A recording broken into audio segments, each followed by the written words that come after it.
সালাম আলাইকুম প্রিয় এইচএসসি 26। আমরা বাংলা প্রথম পত্র পরীক্ষার একদম দ্বার প্রান্তে চলে এসেছি।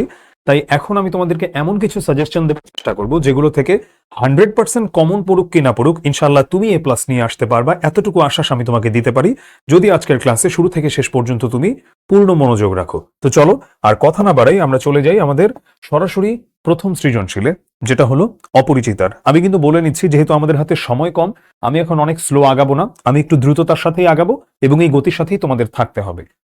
তো আমরা এই অপরিচিতা নিয়ে যেই সৃজনশীলই পাবো না কেন ঘুরে ফিরে সেটা থাকবে কিছু একটা পণ প্রথা সম্পর্কিত, অর্থাৎ যৌতুক সম্পর্কিত কোনো একটা কিছু থাকবে। এখানেও তুমি যে সৃজনশীলটা দেখতে পাচ্ছ সেটাও হচ্ছে সেই পণ প্রথা সম্পর্কিতই। মানে আমরা যেমন ওখানটাতে দেখেছি যে যৌতুকের কারণেই দিন শেষে সকল গ্যাঞ্জামগুলো লাগে, মানে অপরিচিতা গল্পের কথা বলছি, সবকিছুর মূলে তো সেই যৌতুক। তো বা শুধু যৌতুকই এখানে বলবো না, এখানে আরো বিষয়াদি আছে যে নারীকে কিভাবে ছোট চোখে দেখা হয়। নারীকে ছোট চোখে দেখার চেয়ে বড় কথা যৌতুকটাকে ঘিরেই হচ্ছে, যেহেতু সবকিছু, তো সেই পণ প্রথাকে ঘিরেই হচ্ছে কোনো না কোনো কিছু এসে থাকবে। তো আমরা এখানে হচ্ছে দেখতে পাচ্ছি যে একটা চরিত্রের কথা বলা হচ্ছে সবিতা, এবং সেই সবিতাও হচ্ছে সেই যৌতুককে প্রত্যাখ্যান করে বিয়ে না করার সিদ্ধান্তে অটল থাকেন, যেটা আমাদের মিলে যায় আমাদের অপরিচিতা গল্পের কল্যাণীর সঙ্গে। তো চলো আমাদের প্রথম প্রশ্ন, অনুপমের বন্ধু হরিশ কোথায় কাজ করে? হরিশ কানপুরে কাজ করে। এইটা একবার পরখ করিয়া দেখো, ব্যাখ্যা করো। আচ্ছা, এইটা কি? এইটা একবার পরখ করিয়া দেখো, এটা হচ্ছে মূলত আমরা দেখতে পেয়েছিলাম যে আহ, কিছু স্বর্ণালঙ্কার, যেই স্বর্ণালঙ্কারগুলো পাত্রীপক্ষের পক্ষ থেকে দেওয়া হয়েছে সেগুলোকে টেস্ট মানে পরীক্ষা করার জন্য যখন শ্যাকরাকে নিয়ে যাওয়া হয়, তো সেই শ্যাকরাকে আরো একটা স্বর্ণ পরীক্ষা করার জন্য ইঙ্গিত করে অনুপমের মামা, কিন্তু সেই স্বর্ণটা আসলে অনুপমরাই দিয়েছিল। তো অন্যান্য স্বর্ণগুলো যদিও ভালো ছিল, বরং এটাই ছিল একটা ভেজালওয়ালা স্বর্ণ। তো একদম শুরুতে আমি একটু আবারও তোমাদেরকে মনে করিয়ে দিই, সৃজনশীল প্রশ্ন তুমি লিখবা পরীক্ষায় 19 মিনিট সময় নিয়ে, এর চেয়ে বেশি সময় তুমি নিবে না। এবং যত নম্বর তত প্যারা, অর্থাৎ 2 নম্বর খতে 2 প্যারায়, গতে 3 প্যারায়, ঘতে 4 প্যারায়, ক হচ্ছে আমি 1 লাইনে লিখব, ঠিক আছে? এবং আমি সবসময় থার্ড প্যারাতে প্রথম উদ্দীপকের যাব, এর আগে আমি উদ্দীপক নিয়ে কোনো কথাবার্তা বলবো না, ঠিক আছে? সো অনুপমের বন্ধু হরিশ কোথায় কাজ করে? অনুপমের বন্ধু হরিশ কানপুরে কাজ করে, এক কথায় বললাম 1 লাইন লিখবো, 1 নম্বর পেয়ে যাব। আমরা খ কতটুকু লিখবো? খ আমরা আধা পৃষ্ঠা লিখবো, ঠিক আছে? এর বেশি লেখার কোনো প্রয়োজন নাই, কারণ একটা বিষয় বারবার আমি বলি, তুমি কালকে যেভাবেই হোক সব শেষ করে আসবা, লেখা সব শেষ করে আসবা, কিচ্ছু যাতে বাকি না থাকে। বাকি থাকলে এটা কিন্তু তোমার আফসোস লাগবে পরে, এটা নিয়ে এটা করা যাবে না। হ্যাঁ, উদ্দীপকের সবিতা ও অপরিচিতা গল্পের কল্যাণী উভয়ই যৌতুকের শিকার, মন্তব্যটি বিশ্লেষণ করো। তো এখানে আমি প্রথমে এক কথায় উত্তর দিয়ে দিলাম, একই পরিণতি বরণ করতে হয়, এক কথায় উত্তর দিয়ে প্রথমে আমরা অ্যান্সারটা করব। তারপরে আমি কি করব, বইয়ের ভাষায় আমি একটু বড় করে লিখলাম যে অপরিচিতা গল্পে যৌতুকের নেতিবাচক রূপটা কি রকম প্রভাব ফেলে এবং যৌতুক লোভী হীন মানসিকতার জন্য শেষ পর্যন্ত বিয়েটাই কিভাবে ভেঙে যায়। এরপরে আমরা করি কি, এরপরে আমরা উদ্দীপকের আলোকে, এই যে উদ্দীপক নিয়ে কথাবার্তা শুরু হলো, উদ্দীপকের আলোকে আমরা আমাদের যেই মূল গল্পটা সেটাকে আমরা ঘিরে গুছিয়ে উত্তরটা দিয়ে থাকি, যে উদ্দীপকের সবিতা অপরিচিতা গল্পের কল্যাণী উভয় যৌতুকের শিকার। আমাদের এই গতে তো সবসময় কি চাবে? গতে তো সবসময় তোমাকে মিল বা অমিল নিয়েই প্রশ্ন করবে, তাই গতে তুমি এমন ভাবে লিখতে হবে তোমার উদ্দীপকের সাথে, যে মূল গল্প বলি, কবিতা বলি বা প্রবন্ধ বলি, সেটাকে একটা মিল রেখে তারপরেই লিখতে হবে। সবিতার দেশপ্রেম কল্যাণীর মাতৃ আজ্ঞার সঙ্গে একই সূত্রে গাথা, উক্তিটির যথার্থতা বিচার করো। আচ্ছা, সো এটা হচ্ছে আমরা কতটুকু জায়গা নিয়ে লিখবো? এটা আমরা 1.5 পৃষ্ঠা নিয়ে লিখবো। কারো যদি হাতের লেখা একটু বড় বড় থাকে তাহলে সে 2 পৃষ্ঠা লিখবে এটা। সো ঘটা আমরা একটু বলি কিভাবে প্রথমে এক কথায় উত্তর দিব, এটা সবসময় প্রথমে তো এক কথায় উত্তর দিলাম যে একই সূত্রে গাথা কিনা।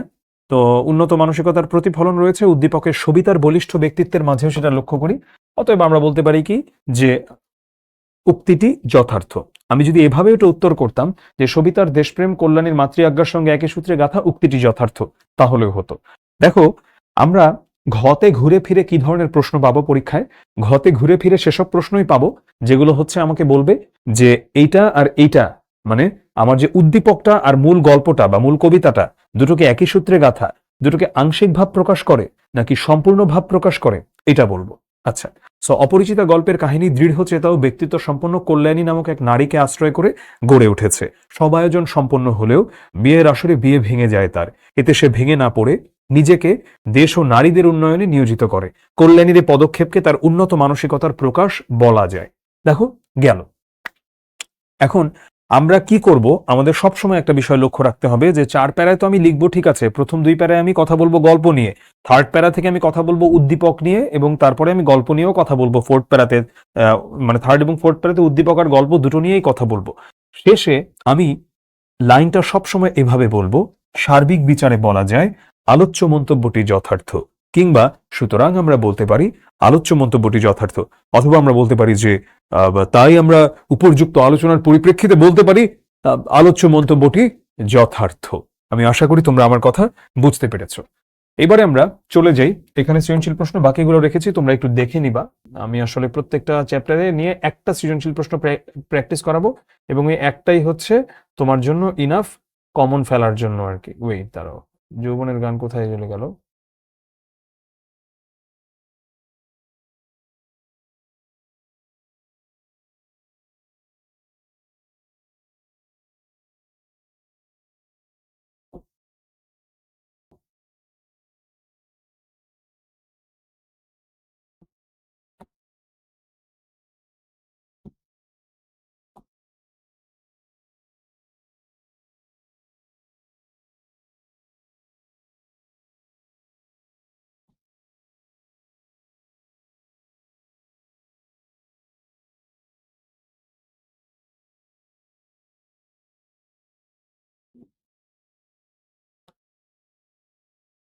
চলো এবার আমরা সাহিত্যে খেলা নিয়ে একটা প্র্যাকটিস করি।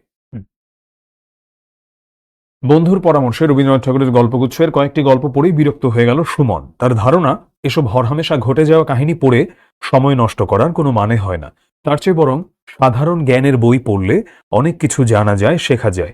তার বোধে এটুকু ধরা পড়ে না যে সাহিত্য মানুষকে সরাসরি তথ্য জানানোর জন্য রচিত হয় না, সাহিত্য অনুভূতির জগতে সাড়া ফেলে সম্পূর্ণ মানুষ হিসেবে গড়ে তোলে, আর তখনই সে হয়ে ওঠে সুশিক্ষিত। সো শাস্ত্রমতে কাব্যরস কেমন, আমি আসলে জ্ঞানমূলক আর অনুধাবনমূলক নিয়ে কিছু কথা বলবো না, আমি সরাসরি চলে যাব হচ্ছে আমাদের প্রয়োগমূলকে দেখি। উদ্দীপকের সুমনের মানসিকতার সাথে সাহিত্যে খেলা প্রবন্ধের অসঙ্গতিপূর্ণ দিকটি ব্যাখ্যা করো। দেখো এই জায়গাতে কিন্তু আবার মিল বলে নাই, এখানে কিন্তু বলছে অমিল, মানে সুমনের আচরণের সঙ্গে সাহিত্যে খেলার যেই দিকটা অসঙ্গতিপূর্ণ, অর্থাৎ যেটার অমিল রয়েছে সেটা নিয়ে কথা বলতে বলা হয়েছে।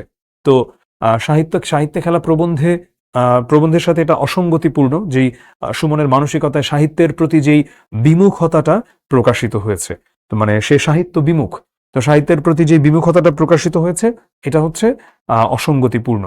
তো আমরা যদি পরের অংশগুলো দেখে থাকি, বা আমরা সাহিত্যে খেলা সম্পর্কিত যেই সৃজনশীলই পাবো না কেন, ওখানে সাধারণত একটা ক্যারেক্টার থাকে, সেই ক্যারেক্টার সাহিত্যকে পছন্দ করে বা অপছন্দ করে, এবং সে যে সাহিত্যকে পছন্দ করবে বা অপছন্দ করবে ওটাকে ঘিরেই আসলে প্রশ্ন এসে থাকবে। সো এটা আসলে বেশ সহজ আসে, সাধারণত সাহিত্যে খেলা রিলেটেড যেগুলো আসে, মানে সাহিত্যে খেলার যেসব উদ্দীপক আসে এগুলো তোমরা ইজিলি অ্যান্সার করতে পারবা।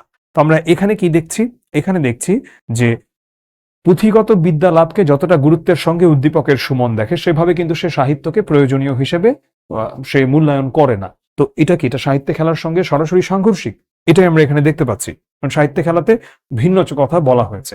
আচ্ছা, উদ্দীপক ও সাহিত্যে খেলা প্রবন্ধে শিক্ষা ও সাহিত্যের কিরূপ সম্পর্ক প্রতীয়মান হয়েছে বিশ্লেষণ করো। আচ্ছা, এখানে কিরূপ সম্পর্ক দেখিয়েছে, সম্পর্কটা হচ্ছে সম্পূর্ণরূপে বিপরীত ধর্মী। কেন? তার কারণ হচ্ছে সুমন সাহিত্যের রসকে অবমূল্যায়ন করছে, অন্যদিকে সাহিত্যে খেলা প্রবন্ধে সাহিত্য যে কতটা মূল্যবান, সাহিত্য যে কতটা দামি সেটার প্রতি আলোকপাত করা হয়েছে। এবারে আমরা চলে যাচ্ছি বিলাসী, অত্যন্ত গুরুত্বপূর্ণ, ধরে রাখো এখান থেকে একটা প্রশ্ন চলে এসেছে।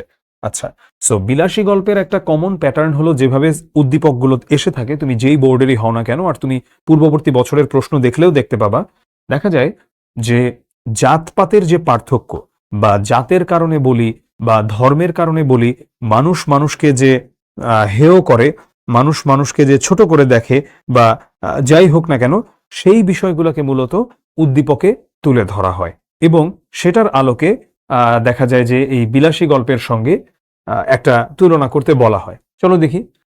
দীর্ঘ 50 বছর পথঘাটে সাপ খেলা দেখিয়ে সংসার চালিয়েছে বারু সর্দার। আত্মীয় পরিজন হারিয়ে বয়সের ভারে নুব্জ হয়ে পড়েছে সর্দারজি।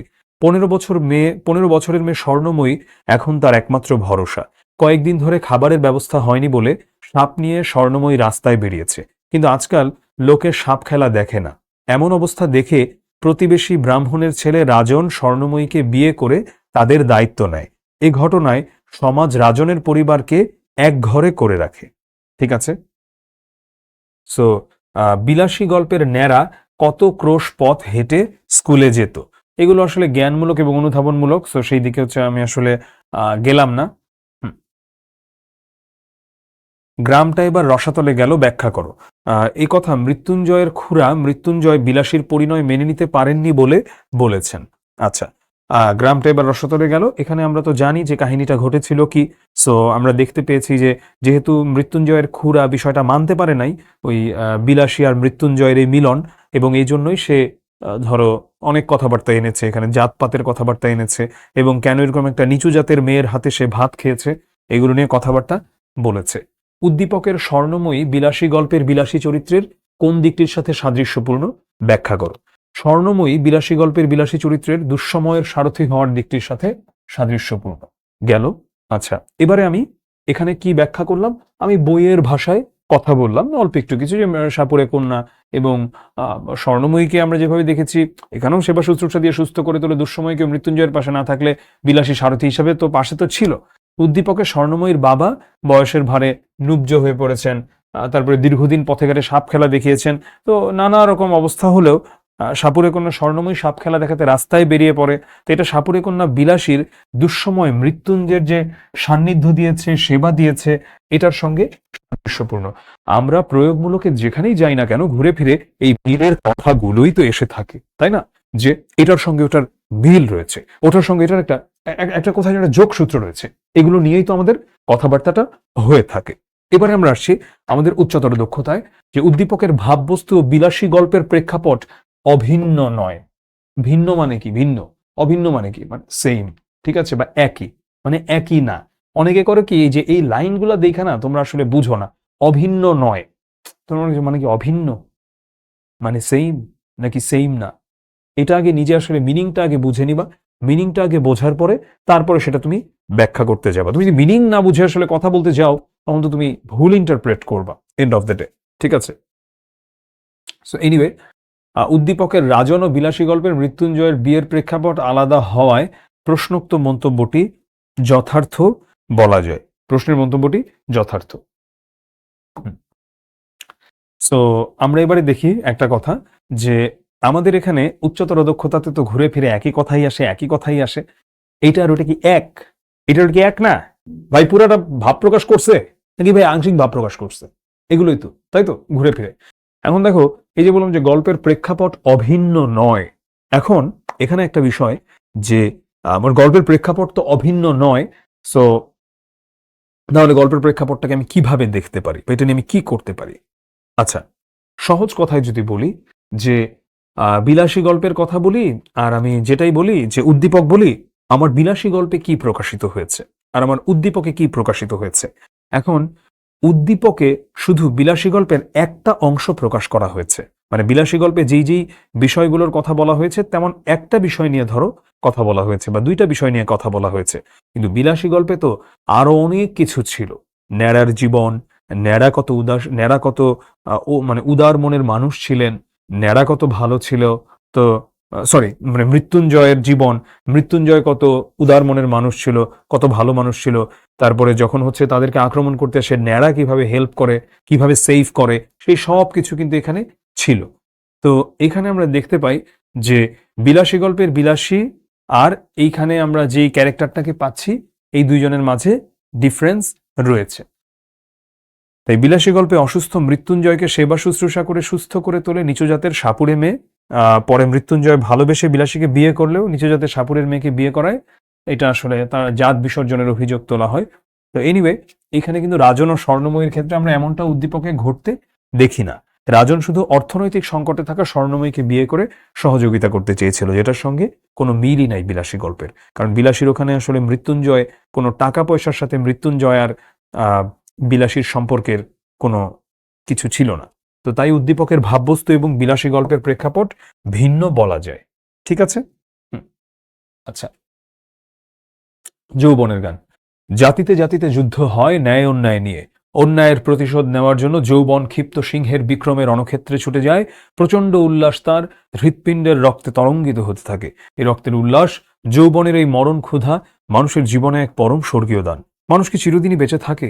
কত যৌবন অকালে জীবনের স্বাদ আকাঙ্ক্ষা পূরণ না হতেই ব্যাধি পীড়ায় দুর্ঘটনায় কোথায় চলে যায়। এর চেয়ে মানব হিতে, সত্য প্রতিষ্ঠায়, ন্যায় যুদ্ধে, গৌরবে মৃত্যুবরণ করাই তো ভালো। যারা মৃত্যুকে ভয় করে তারাই হয়তো বেশি মরে। সো আমি বলবো যৌবনের গানে অ্যান্সার না করতে। যদি তোমার খুব ভালো প্রস্তুতি থাকে তাহলে অ্যান্সার করবা। অন্যথায় যেহেতু তোমাদের ভোকাবুলারির অবস্থা ওভারঅলের খুবই খারাপ, তোমরা বাংলা অনেক বেসিক ওয়ার্ডও দেখে পড়ে বুঝতে পারো না, তাই যৌবনের গানে দেখা যায় উদ্দীপকে হয়তো বা এমন সব শব্দ থাকবে তুমি বুঝবাই না ওটা দিয়ে কি বুঝিয়েছে। আমি বলছি না সবার এমন হবে, কিন্তু অনেকেরই এমন হবে এ বিষয়ে আমি নিশ্চিত। আমি তো পড়াই এত বছর ধরে, আমি জানি স্টুডেন্টদের ওভারঅল কন্ডিশন কি। তো তোমার পরীক্ষা, তোমার যদি প্রস্তুতি যৌবনের গানে স্পেসিফিক ভাবে খুব ভালো থাকে তাহলে অ্যান্সার করতে পারো, অন্যথায় এটাকে স্কিপ করে ফেলো, এটাকে উত্তর করার প্রয়োজন নেই। আচ্ছা, সো আমি যৌবনের গান নিয়ে এখানে তোমাদেরকে যেই সৃজনশীলটা দিয়েছি এইটা আসলে আমি তোমাদেরকে অল্প একটু জাস্ট দেখাই দিই, আর কিছু না। এবং এখানে দিন শেষে হচ্ছে কি ধরনের সৃজনশীলগুলো আসে, সৃজনশীলগুলো আসেও হচ্ছে এমন যে দেখা যাবে কোনো একটা কবিতা দিয়ে দিবে বা কোনো একটা যৌবনের গানের মতো এইরকম কোনো একটা যৌবনকে বা এই সব কিছুকে যেভাবে হচ্ছে এই জায়গাতে গ্লোরিফাই করা হয়েছে ওইরকম একটা উদ্দীপক দিয়েই তোমাকে বলবে এইটার সঙ্গে কিছুটা মিল অমিল দেখাতে। যেমন ধরো উদ্দীপকে বর্ণিত কোন দিকটি যৌবনের গান প্রবন্ধের ইঙ্গিত বহন করে, ওই যে আমি বললাম যে গ্লোরিফিকেশনটা, যে দুরন্ত দুর্বার শক্তির আলোকিত দিকটি যৌবনের গান প্রবন্ধের ইঙ্গিত বহন করে। এরপরে সেই একই কথা যে শোষণ নিপীড়ন, তারপরে অত্যাচার অনাচার, এই সব কিছু আমরা যেভাবে দেখতে পাই দূরীভূত হয়, এবং আমাদের কবিতাতে আমাদের প্রবন্ধে যেভাবে বলা হয়েছে ওটার সঙ্গে আমরা শুধু উদ্দীপকের একটা মিল দেখাই। যারা মৃত্যুকে ভয় করে তারাই হয়তো বেশি মরে, উক্তিটি যৌবনের গান প্রবন্ধের আলোকে বিশ্লেষণ করো। একদম ভিন্নধর্মী উচ্চতর দক্ষতা প্রশ্ন কিন্তু এটা। সো এখন এইখানে কি হবে, এখানে হচ্ছে বলো যে তুমি ওই ফরম্যাট তো ঠিক রাখবো অফকোর্স, বাট মোস্টলি তুমি ওই প্রবন্ধের আলোকেই পুরো বিষয়টাকে ব্যাখ্যা করবা বা বর্ণনা করবা।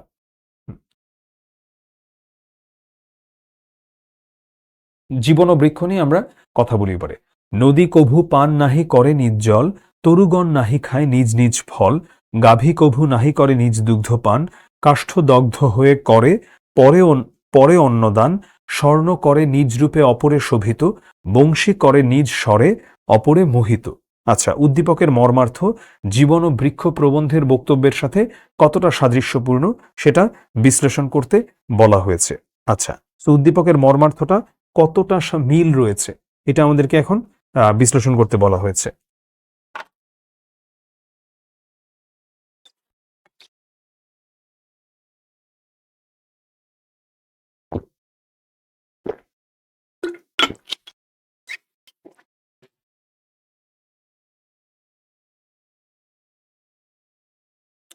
নদীকে মনুষ্যত্বের প্রতীক বলেছেন কে? যা তার প্রাপ্তি তাই তার দান। আচ্ছা, উদ্দীপকের মর্মার্থ জীবন ও বৃক্ষ প্রবন্ধের বক্তব্যের সাথে কতটা সাদৃশ্যপূর্ণ বিশ্লেষণ করো। উদ্দীপকের বক্তব্য জীবন ও বৃক্ষ প্রবন্ধের সামগ্রিক ভাবের সংক্ষিপ্ত সার, যথার্থতা মূল্যায়ন করো। আমি একটু এই প্রশ্নটা দেখাই, তোমাদেরকে উত্তরটা একটু বুঝাই। দেখো, জীবন ও বৃক্ষ প্রবন্ধের বক্তব্যের সাথে কতটা সাদৃশ্যপূর্ণ আর জীবন ও বৃক্ষ প্রবন্ধের সামগ্রিক নাকি সংক্ষিপ্ত ভাব প্রকাশ করছে, এটা নিয়েই তো মূল কথা। আমরা দেখতে পাবো এখানে এমন কিছু উদ্দীপক সাধারণত দেওয়া হয় যেটা জীবন ও বৃক্ষ কবিতাতে যেমন খুবই পরোপকারী বা যেভাবে হচ্ছে নিজে জ্বলে অন্যকে সহায়তা করা এইরকম বিষয়াদি তেমন কোনো একটা উদ্দীপক দেওয়া থাকবে। গেল, এবারে সেই উদ্দীপকটার আলোকে তোমাকে উত্তর করতে হবে, এবং সেই উত্তর করার ক্ষেত্রে তোমাকে মাথায় রাখতে হবে যে তুমি সেটা যখন উত্তর করবা, উত্তর করার ক্ষেত্রে তুমি যদি সেটাকে পারফেক্টলি উত্তর করো, মানে তুমি জীবন ও বৃক্ষে যা বলেছে সেটাও যেমন একইভাবে বোঝাচ্ছে যে বলতে পারো যে তোমার পরার্থে নিবেদিত মহৎ প্রাণ, অর্থাৎ পরের জন্য নিজের প্রাণটাকে নিবেদন করে দেওয়া, তেমনি এখানেও একই কথাই বলেছে। এই উদ্দীপকের কবিতার যে সারাংশ সেটাও হচ্ছে একই রকম। তো এই হচ্ছে আমাদের এখানকার মূল কথা। সো আমরা জীবন ও বৃক্ষ নিয়ে যতগুলো সৃজনশীল প্রশ্ন পাবো পরীক্ষাতে, ঘুরে ফিরে ওগুলো এইরকমই থাকবে, যে আমাদেরকে বলবে আমাদের যেই মূল আহ, মানে কবিতাটা মানে জীবন ও বৃক্ষ নিয়ে আমরা যা যা পাবো, সেটা হচ্ছে যে আমার মোট কথা যে আমার যে মূল মানে উদ্দীপকটার সঙ্গে আমার আহ, পরার্থে নিজের সত্তাকে উৎসর্গ করে দেওয়া, এটা নিয়েই হচ্ছে সকল কথাবার্তা। শেষ। হ্যাঁ, এবার আমরা গন্তব্য কাবুল নিয়ে আমি পড়াবো না। গন্তব্য কাবুল খুবই লেস ইম্পর্টেন্ট, এটা থেকে প্রশ্ন আসার সম্ভাবনা নাই বললেই চলে, সো এটা আমরা স্কিপ করলাম। মাসি পিসিতে চলে যাচ্ছি। মাসি পিসি ইম্পর্টেন্ট, এটা থেকে প্রশ্ন আসে। চলো। হ্যাঁ, স্বামীহারা তাহেরা বিবি নদীর তীরে ছোট্ট বাড়িটা বন্যায় তলিয়ে গেল, আর অনেকের মতো রাস্তার পাশের বাঁধে নতুন আশ্রয় গড়ে তুলেছে। সরকারি ত্রাণ আর জমানো কিছু টাকা নিয়ে অনিশ্চিত জীবনের প্রহর গুনছে সে। 4 ছেলে মেয়ে নিয়ে জীবন এখন তার কাছে একটা যুদ্ধের মতো। এর মধ্যে দুর্বৃত্তের দল রাতের আধারে নিরীহ মানুষের শেষ সম্বলও লুটে নিচ্ছে। তাহেরা জানে এ যুদ্ধে তাকে জিততেই হবে, তাই সে রামদা হাতে প্রহরীর মতো জেগে থাকে। আচ্ছা, সো আমরা উদ্দীপকের তাহেরার সাথে মাসি পিসি গল্পের মাসি পিসির কিন্তু সরাসরি মিল পাই। আমি একটু বলি, আমাদের মাসি পিসি গল্পে আমরা কি পাই? মাসি পিসি যে হচ্ছে আলহাদিকে একদম নিজের মেয়ের মতো তাকে সবসময় প্রোটেকশন দিয়ে রাখে। আলহাদির হাজবেন্ড যোগু হচ্ছে একটা নেশাখোর, নারী নির্যাতনকারী এবং একটা ফালতু লোক। তো আমরা এখানে দেখতে পাই যে আলহাদি যেহেতু হচ্ছে স্বামীর বাড়ির বাইরে আছে এবং সে আছে হচ্ছে তার মাসি পিসির সঙ্গে, তো নানা দিকে সমাজের বা গ্রামের নানা রকম মানুষ কুদৃষ্টি দেয় এবং তার প্রতি হচ্ছে নানা রকম লালসা প্রকাশ করে। তো মাসি পিসি কিভাবে তার পুরোটা জীবন, মানে তাদের রীতিমতো তাদের জীবনটাকে দিয়ে একদম শিল্ডের মতো যেভাবে রক্ষা করে গেছে আমাদের আহ এই আলহাদিকে, এটা নিয়েই যেন এখানে সকল কথাবার্তা। সো আমরা এই জায়গাতে একটা বিষয় একটু লক্ষ্য রাখবো, যেটা আমাদের জন্য গুরুত্বপূর্ণ লক্ষ্য রাখাটা, তা হলো যখন আমরা মাসি পিসি অ্যান্সার করব, আমরা দেখব আমাদের এমন একটা উদ্দীপক আসবে যেখানে এরকম এই তাহেরা বিবির মতো কোনো একজন খুবই তেজস্বিনী কোনো একজন নারীর কথা বলা হবে, যিনি অত্যন্ত কি বলবো যে অত্যন্ত দৃঢ় চরিত্রের এবং খুবই জীবন যোদ্ধা ধরনের একজন ভদ্রমহিলা, এবং তার সঙ্গে আমাদের গল্পের মাসি পিসির তুলনা দিতে বলা হবে, কারণ মাসি পিসিকে নিয়েই আসলে গল্পের সবচেয়ে বেশি আলোচনা। যোগু বা আলহাদি তাদেরকে নিয়ে সাধারণত ডিরেক্ট সৃজনশীল প্রশ্ন খুব একটা আসার সম্ভাবনা নাই গ ঘতে। আর এখানে তুমি যদি আমি যতটুকু মূল ভাব বললাম এতটুকু যদি তুমি মাথায় রেখে থাকো, তাহলে ইনশাল্লাহ তুমি উত্তর করতে পারবা। তাই আমি কি বললাম যে মাসি পিসি যেহেতু তারা নিজেরা হচ্ছে, তাদের মিলটা কোথায়? নিজেরা দুইজনই বিধবা এবং দুইজনই আবার আত্মীয়, আবার দুইজনই একসময় আলহাদির বাবার দ্বারা অনেক উপকৃত হয়েছিল যখন দুর্ভিক্ষ হয়েছিল, এবং দুজনেই আলহাদিকে অত্যন্ত ভালোবাসে, নিজের সন্তানের চেয়েও বেশি ভালোবাসে। তাই আলহাদিকে রক্ষা করার ক্ষেত্রে তারা জীবন জীবিকা তথা প্রতিরক্ষা প্রতিটা দৃষ্টিভঙ্গি থেকে, প্রতিটা কোণ থেকে তারা সহায়তা করতে এবং রক্ষা করতে সদা প্রস্তুত।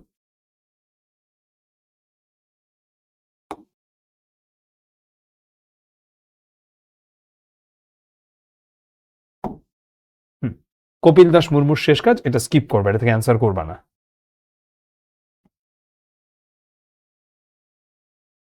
চলে যাচ্ছি আমরা রেইনকোট গল্পে। মুক্তিযুদ্ধ চলাকালে ভবানীপুর গ্রামের ফকির বাড়ি থেকে মিলিটারিরা 10ম শ্রেণীর ছাত্র মনিরকে তুলে নিয়ে যায়। শারীরিক নির্যাতন চালিয়ে তারা মনিরের মুক্তিযোদ্ধা পিতার সন্ধান চায়। ক্ষতবিক্ষত হয়েও মনির নীরব থাকে। মনে পড়ে বাবার শেষ উপদেশ, জীবনের চেয়ে দেশ অনেক বড়। নিজেকে একজন মুক্তিযোদ্ধার সন্তান মনে করায় তার বুক ফুলে ওঠে। আমরা একইভাবে এখানে কি দেখতে পাই? আমরা দেখতে পাই রেইনকোট গল্পের নুরুল হুদা ক্যারেক্টারটাকে। সো চলো আমরা দেখি নুরুল হুদা চরিত্রটা কেমন। নুরুল হুদা হচ্ছে একটা আটপৌরে মধ্যবিত্ত চরিত্র, যে সব সময় নানা রকম ভীত সন্ত্রস্ত থাকে, কখন এটা হয়ে যায়, কখনই বিপদটা হয়ে যায়। এটা তার শ্যালক মিন্টু হচ্ছে মুক্তিযোদ্ধা, এবং যখন তাকে এক বৃষ্টির সকালে তাকে যখন ডেকে পাঠায় তার স্কুলে, যেখানে পাকিস্তানি মিলিটারি ক্যাম্প বসিয়েছে, এবং তাকে সন্দেহভাজন হিসেবে চিহ্নিত করা হয় যে তিনি মুক্তিযোদ্ধাদের সাথে সংযুক্ত রয়েছেন, তো ওই মুহূর্তে তাকে শারীরিক প্রহার করলেও তার ভেতরে একটা অন্যরকম উষ্ণতা এবং তার ভেতরে একটা অন্যরকম দেশপ্রেম জেগে ওঠে। তার পাশাপাশি তিনি যেহেতু তার শ্যালক মিন্টুর রেইনকোটটা গায়ে চাপিয়ে সেদিন বেরিয়েছিলেন, সেই রেইনকোটটা পরার পর থেকেই তার যেন উষ্ণতাটা আরো বেড়ে যায় এবং তার মধ্যে যেন অন্যরকম একটা সাহস এসে ভর করে। সো রেইনকোট গল্পে ঘুরে ফিরে এমন কিছুই আসে যেগুলো হচ্ছে আমাদেরকে কিভাবে মানুষ আসলে একটা পরিস্থিতিকে সামাল দিতে পারে এবং মানুষ যে একটা পরিস্থিতিতে কিভাবে বদলে যেতে পারে বা একটা পরিস্থিতি কিভাবে তার চিন্তার জগৎটাকেই পাল্টে দিতে পারে, এটা নিয়েই হচ্ছে কথা বলতে বলবে। এখন যেমন আমরা যদি এই উদ্দীপকের ওর কথাও দেখি যে ওকে যতই মারধর করা হোক না কেন, সে কিন্তু মুক্তিযোদ্ধার সন্তান হিসেবে মুক্তিযোদ্ধাদের নিয়ে কোনো তথ্য দেয় না। আমরা ওইরকম একই বিষয় নুরুল হুদার কাছেও দেখেছি যে যতই মারধর করা হোক না কেন, দিন শেষে নুরুল হুদা কিন্তু পাকিস্তানিদের সাথে হাত মেলায় নাই বা পাকিস্তানিদের পক্ষে কোনো কথাও সে বলে নাই। তার কাছে পুরো বিষয়টাই মনে হয়েছে বাঙালি সত্তার এবং সে বাঙালি এবং তার এই সত্তাটাকেই সে ভেতরে সবচেয়ে বড় করে ধারণ করেছে।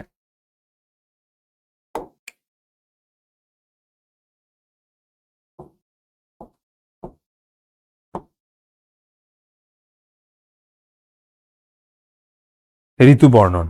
সো ঋতুবর্ণন কবিতায় আমরা ঘুরে ফিরে ঋতু নিয়েই কোনো না কোনো কথা দেখব। দেখা যাবে হয়তো কোনো একটা স্পেসিফিক ঋতুর কথা বলবে, হতে পারে সেটা গ্রীষ্ম, বর্ষা, শরৎ কিংবা হেমন্ত বা বসন্ত। তারপরে সেটার আলোকে ঋতুবর্ণন কবিতার কোনো না কোনো কিছু তোমাকে উত্তর করতে হবে। যেমন এখানে আমরা পড়ি, নীল নবঘন আষাঢ় গগনে তিল ঠাঁই আর নাহিরে, ওগো আজ তোরা যাসনে ঘরের বাহিরে। বানানটা ভুল হয়েছে আর কি। বাদলের ধারা ঝরে যাসনে ঘরের বাহিরে, বাদলের ধারা ঝরে ঝড় আউশের ক্ষেত জলে ভর ভর, কালিমাখা মেঘে ওপারে আঁধার ঘনিয়েছে দেখ চাহিরে। শোনো শোনো পারে যাবে বলে কে ডাকিছে বুঝি মাঝিরে, খেয়া পারাপার বন্ধ হয়েছে আজিরে। পূবে হাওয়া বয় কুলে নেই কেউ, দুকুল বাহিয়া উঠে পড়ে ঢেউ, দর দর বেগে জলে পড়ি জল, ছল ছল উঠে রাজিরে, খেয়া পারাপার বন্ধ হয়েছে আজিরে। আচ্ছা, সো এবারে আমরা এখানে কয়েকটা জিনিস দেখি। আমরা উদ্দীপকের কবিতাংশে ঋতুবর্ণন কবিতার কোন বিশেষ দিকটির ইঙ্গিত রয়েছে ব্যাখ্যা করো। আর উদ্দীপকের কবিতাংশটি কি ঋতুবর্ণন কবিতার সমগ্র ভাব ধারণ করে? তোমার উত্তরের সপক্ষে যুক্তি দাও। এখন ঋতুবর্ণন কবিতার কোন দিকটি এখানে বর্ণনা করা হয়েছে খুবই সহজেই বোঝা যাচ্ছে। এখানে হচ্ছে বর্ষাকালের কথা বলা হয়েছে। আমি কিন্তু তোমাদেরকে অলরেডি বলেছি যে এমন একটা উদ্দীপক তুমি পরীক্ষায় যে পাবা আলাওলের এই ঋতুবর্ণন কবিতাকে ঘিরে, যেই আহ দেখা যাবে যে যেই উদ্দীপকটা তুমি পাচ্ছ, সেই উদ্দীপকটাতে মূলত এমন কিছু একটা লেখা রয়েছে যেটার মধ্যে তুমি মানে কোনো একটা ঋতু নিয়ে কোনো একটা বর্ণনা, ঠিক আছে, বা ঋতু সম্পর্কিত কোনো একটা কথা। আর এখানে ঘতে যেটা আছে যে সমগ্র ভাবকেই ধারণ করে, না, এটা সমগ্র ভাবটা ধারণ করে না, এটা কেবল বর্ষাকালের দিকটি ফুটে উঠেছে।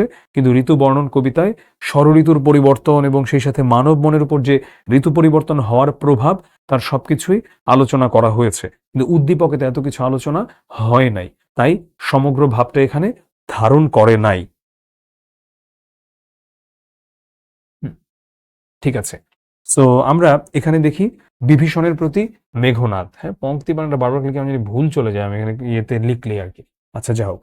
সো বিভীষণের প্রতি মেঘনাদে হচ্ছে আমরা আরেকটা জিনিস দেখি, সেখানে কোনো মির্জাফরগিরি এরকম কোনো একটা আহ উদ্দীপক আমরা দেখতে পাবো। কারণ বিভীষণের প্রতি মেঘনাদে আমরা কি দেখতে পাই যে মেঘনাদ অর্থাৎ ভাতিজা, বিভীষণ অর্থাৎ চাচা, চাচা হচ্ছে একটা বিশ্বাসঘাতক এবং চাচা যেহেতু বিশ্বাসঘাতকতা করে, তাই হচ্ছে তাকে উদ্দেশ্য করে অনেক কথাবার্তা বলা হয়। তো সেখান থেকেই তো বিভীষণের প্রতি মেঘনাদ। 1757 সালে পলাশীর প্রান্তরে বাংলার স্বাধীনতা সূর্য অস্তমিত হয়েছিল, মানে ডুবে গিয়েছিল যাদের বিশ্বাসঘাতকতায়। তাদের অন্যতম প্রধান সেনাপতি মীর জাফর। প্রধান সেনাপতি হয়েও সে ইংরেজদের বিরুদ্ধে যুদ্ধে অংশগ্রহণ করেনি। শুধু মীর জাফরই নয়, রাজবল্লভ, রায় দুর্লভ, উমিচাঁদ, জগৎ শেঠও যুদ্ধে চরম অসহযোগিতা করেছে। কিন্তু মোহনলাল ও বীর মর্দান বাঙালি জাতির সাথে বিশ্বাসঘাতকতা করেননি, দেশের জন্য যুদ্ধ করেছেন এবং জীবন দিয়েছেন। পক্ষান্তরে মীর জাফর এবং তার দোসররা বাঙালি জাতির সাথে বিশ্বাসঘাতকতা করেছে এবং জাতিকে প্রায় 200 বছর ইংরেজদের গোলামি করতে বাধ্য করেছে। এই যে দেখো, একই রকম কথাবার্তাই আসলো। এবারে সেই উদ্দীপকে বর্ণিত বিশ্বাসঘাতকতা বিভীষণের প্রতি মেঘনাদ কবিতার বিষয়বস্তুতে কিভাবে প্রতিফলিত হয়েছে আলোচনা করো। আর উদ্দীপকটি বিভীষণের প্রতি মেঘনাদ কবিতার আংশিক রূপায়ণ মাত্র। তোমার মতামত সহ উক্তিটি বিচার করো। সো এখানে দেখো, ঘুরে ফিরে সে একই কথাই আসবে, এই বিশ্বাসঘাতকতা নিয়ে কথা আসবে এবং এখানে ধরো আংশিক বুঝিয়েছে, ওখানে পুরোটা বুঝায় নাই, এরকম নানা রকম কথাবার্তা আসবে। তো চলো আমরা একটু ঘটা এখানে দেখি। সো উদ্দীপকটি বিভীষণের প্রতি মেঘনাদ কবিতার আংশিক রূপায়ণ মাত্র। হুম, উভয়ের মিল মানে সাদৃশ্যগত বিচারে এই কথা বলাটা যৌক্তিক। কেমন? বিভীষণের প্রতি মেঘনাদ কবিতায় স্বজন স্বজাতি স্বদেশের প্রতি বিশ্বাসঘাতকতা আমরা দেখতে পাই, ওটা হচ্ছে ওই কবিতার মূল বিষয়বস্তুটা। আর উদ্দীপকে পলাশির যুদ্ধের প্রসঙ্গতে আমরা দেখতে পাই যেখানে নিকটজনের বিশ্বাসঘাতকতার দিকটি প্রাধান্য পেয়েছে। তো আহ এখানে সিরাজউদ্দৌলার প্রধান সেনাপতি মীর জাফর ও তার সহযোগীরা তার বিপক্ষে কাজ করে, পাশাপাশি মোহনলাল মীর মর্দান আবার দেশপ্রেমের কাজ করে। তো এখানে আমরা দেখতে পাই যে আহ বিভীষণও মীর জাফরের মতোই আপনজনের বিরুদ্ধে ষড়যন্ত্র করেছেন। রাম রাবণের যুদ্ধে তার এই ভূমিকায় বিস্মিত হয় দেশপ্রেমী বীর মেঘনাদ, তীব্রভাবে তাকে ভর্ৎসনা করেছে, সেই সঙ্গে স্বদেশ ও স্বজাতির মাহাত্ম্য তুলে ধরেছে। আচ্ছা, বুঝলাম। তো এই মূল ভাবের সাথে সাদৃশ্য থাকার পরেও উদ্দীপকের মতো আলোচ্য কবিতায় শুধু দেশপ্রেম আর বিশ্বাসঘাতকতা নিয়েই কথা বলা হয়নি, পাশাপাশি মেঘনাদ কত বড় বীর, তার সাহসিকতা কেমন, তার ব্যক্তিত্ব কেমন, স্বজাতির প্রতি তার মমত্ববোধ কেমন, প্রতিটি বিষয় নিয়ে কথা বলা হয়েছে। তো বিভীষণের আত্মপক্ষ সমর্থনের যুক্তিটাও এখানে এসেছে। তো এছাড়াও তো পৌরাণিক নানা চরিত্র আছে, ঘটনা অনুষঙ্গের সমন্বয়ে অনেক কথাবার্তা আছে। তো এই সব মিলিয়ে বলা যায় যে বিভীষণের প্রতি মেঘনাদ কবিতার আংশিক রূপায়ণ ঘটেছে, উদ্দীপকে সামগ্রিক প্রতিফলনটা এখানে ঘটে নাই। এবারে আমরা সোনার তরীর একটা সৃজনশীল প্র্যাকটিস করি। তো প্রথমেই দেখতে পাচ্ছি শিল্পাচার্য জয়নুল আবেদিনের আঁকা বিখ্যাত একটা চিত্র। শিল্পাচার্য জয়নুল আবেদিন 1943 সালের ভয়াবহ দুর্ভিক্ষ অবলম্বনে অঙ্কন করেন উপরের চিত্রটি সহ অসংখ্য চিত্র, যেগুলো দুর্ভিক্ষের চিত্রমালা নামে দেশে বিদেশে সারা জায়গায় এবং তাকে অমর করে তোলে। আমি বলেছি তোমাদের এইচএসসিতে সোনার তরী নিয়ে যেই সৃজনশীলগুলো আসবে, দেখবা কোনো একজন সৃষ্টিকর্ম করে এমন কোনো একজন শিল্পীর কথা সেখানে বলা হবে। হতে পারেন তিনি চিত্রশিল্পী, হতে পারেন তিনি লেখক, কবি, গায়ক বা অন্য অনেক কিছু, খেলোয়াড় হতে পারেন, এমনকি কোনো মানুষের আচার আচরণ নিয়েও কথা বলা হতে পারে, যদিও সেটা সম্ভাবনা কম। সাধারণত সৃষ্টিকর্ম নিয়ে কথা বলা হয়, এই ক্রিয়েটিভ যারা এমন কেউ। এবং তারপরে হচ্ছে সোনার তরীর সাথে এখানে তুলনা করতে বলা হয়, কারণ সোনার তরীতে আমরা কি দেখি, যে জাহাজ ছিল নিয়ে গেল সোনার তরী। মহাকাল যেই নৌকা বা মাঝি মহাকালের প্রতীক থাকে, সো সে হচ্ছে সব সৃষ্টিকর্ম নিয়ে যায়, দিন শেষে ফেলে যায় কাকে? ফেলে যায় সৃষ্টির পেছনে যেই মানুষটা থাকে, অর্থাৎ সেই সৃষ্টি শিল্পীকে। তা আমরা এখানে ঠিক তেমনটাই দেখতে পাবো আমাদের উদ্দীপকের মাঝে। কত বছর বয়সে রবীন্দ্রনাথ ঠাকুর প্রথম কাব্যগ্রন্থ প্রকাশিত হয়? আচ্ছা, এগুলো আমাদের জন্য আমরা হচ্ছে আসলে সকলেই দিলাম তুলে, মানে জ্ঞানমূলক অনুধাবনমূলক এখন পড়াইতে যাব না, সকলেই দিলাম তুলে থরে বিথরে, এটা দিয়ে কি বোঝাচ্ছে? এটার ব্যাখ্যায় মূলত এসেছে যে তার সৃষ্টিকর্ম যা যা ছিল তার সবকিছুই সে মহাকালকে দিয়ে দিয়েছে, কিন্তু তিনি নিজেকে, তো মহাকাল তো তাকে গ্রহণ করে নাই। মানে ধরো রবীন্দ্রনাথ ঠাকুরের সৃষ্টিকর্ম নিয়ে আমরা এখন এখানে দাঁড়িয়ে কথা বলছি, কিন্তু রবীন্দ্রনাথ ঠাকুর তো মৃত্যুবরণ করেছে আজ থেকে বহু বহু বছর আগে। হুম। চিত্রটি সোনার তরীর সঙ্গে কিভাবে সঙ্গতিপূর্ণ হয়? তো শাশ্বত মানব জীবনের যেই দর্শন, সেটা আমরা সোনার তরী কবিতাতে দেখেছি। সেখানে কি চাই? সেখানে আমরা দেখেছি সোনার তরী কবিতাতে যে কৃষক যতই ঠাঁই চেয়েছেন না কেন, তাকে কিন্তু নৌকাতে ঠাঁই দেওয়া হয় নাই। তেমনি শিল্পাচার্য জয়নুল আবেদিনের বিখ্যাত ছবিগুলো থেকে নির্বাচিত এই ছবিটি থেকেও কিন্তু আমরা সেটাই বুঝতে পারি যে শিল্পীকে তার এই মহৎ কর্ম বিবেচনায় ঠাঁই দিলেও ব্যক্তি জয়নুল আবেদিনের ঠাঁই হয় নাই। তাই সোনার তরী কবিতায় হাড় ভাঙা পরিশ্রমে উৎপাদিত ফসল সোনার তরীতে স্থান পেলেও কৃষকের নিজের স্থানটা হয় না, অর্থাৎ মানুষ নয়, মহাকালের কাছে কর্মই বিবেচ্য বা কর্মই গুরুত্বপূর্ণ। আচ্ছা, এবারে আমরা আসি ঘতে, যেটা হলো মানুষ বাঁচে তার কর্মে, বয়সে নয়। উদ্দীপকের চিত্র ও সোনার তরী কবিতার আলোকে উক্তিটি মূল্যায়ন করো। উদ্দীপকের চিত্র ও সোনার তরী কবিতার আলোকে উক্তিটি মূল্যায়ন করো। কর্মই মানুষকে অমরত্বে পৌঁছে দিতে পারে, এই বিবেচনায় আলোচ্য মন্তব্যটিকে যথার্থ বলা যায়। এরপরে আমরা এটাকে বইয়ের ভাষায় বড় করে লিখলাম এবং মানুষ বাঁচে তার কর্মে, বয়সে নয়। সো মানুষের কর্মই মানুষকে দিন শেষে প্রভাবিত করে থাকে। অর্থাৎ মানুষ একটা কাজ যখন করে, সেটাই হচ্ছে আমরা মনে রাখি, সেটাই মহাকাল গ্রহণ করে, কিন্তু মানুষকে কেউ গ্রহণ করে না। মানুষ কালের অতল গহ্বরে হারিয়ে যায়। সো এই কথাটাই আমরা আমাদের শিল্পাচার্য জয়নুল আবেদিনকে নিয়েও বলবো, তার ওই চিত্রকর্মের সাপেক্ষে, যে তিনিও তো অনেক কিছু এঁকেছেন, সেগুলো আজ অমর হয়ে আছে, তিনি তো আমাদের মাঝে নেই। ইন দ্য সেম ওয়ে সোনার তরী কবিতা রবীন্দ্রনাথ ঠাকুর অনেক কিছু লিখেছেন, মানে রবীন্দ্রনাথ ঠাকুর নাই, কিন্তু চিত্রকর্মগুলো তো রয়ে গেছে বা সৃষ্টিকর্মগুলো তো রয়ে গেছে। বা আমাদের মাঝে মিশে আছে। হুম। বিদ্রোহী কবিতার নিয়ে এবারে কিছু কথা বলি। চলে যাব তবু আজ যতক্ষণ দেহে আছে প্রাণ, প্রাণপণে পৃথিবীর সরাবো জঞ্জাল। এ বিশ্বকে শিশুর বাসযোগ্য করে যাব আমি, নবজাতকের কাছে এ আমার দৃঢ় অঙ্গীকার। এটা কার লেখা কবিতা? এটা সুকান্ত ভট্টাচার্যের লেখা একটা কবিতা। চলো, বিদ্রোহী কবিতাতে ঘুরে ফিরে আসলে কি আসবে, এটাও একটা গুরুত্বপূর্ণ বিষয়। বিদ্রোহী কবিতা থেকে ধরো একটা সৃজনশীল আসবেই, দ্যাটস ফর শিওর। সো বিদ্রোহী কবিতা থেকে আমাদেরকে, আমরা ওখানটায় কাজী নজরুল ইসলামের যেমন একটা বিদ্রোহী সত্তার বহিঃপ্রকাশ দেখতে পাই, যে সবকিছু ভাঙে চোরা ফেলামো, সবকিছু শেষ করে ফেলামো, যত যা অন্যায় অনাচার অবিচার আছে সেগুলো সব পাড়ায় আমি চলে যাব, এরকম একটা সত্তার কথা আমরা দেখতে পাবো এখানে। যে হচ্ছে কোন একটা নতুন দিনের কথা বলবে, যে নতুন কিছুর কথা বলবে, নতুন সময়ের প্রতিশ্রুতি দিবে, সবকিছুকে ঠিক করার বাণী দেবে। তো সেটাই তো আমরা দেখতে পাচ্ছি।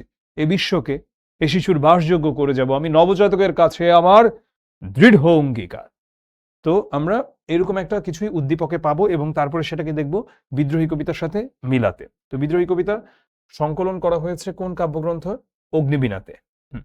আমি সেই দিন হব শান্ত বলতে কবি কি বুঝিয়েছেন? আচ্ছা, এটা হচ্ছে আমাদের একদম শেষের দিকের লাইন। আমি সেই দিন হব শান্ত যবে উৎপীড়িতের ক্রন্দনরোল, মানে যেদিন এই, মোট কথা, আচ্ছা, উৎপীড়িতের ক্রন্দনরোল আকাশে বাতাসে ধ্বনিবে না, অত্যাচারীর খড়গ কৃপান ভীম রণভূমে রণিবে না, বিদ্রোহী রণক্লান্ত আমি সেই দিন হব শান্ত।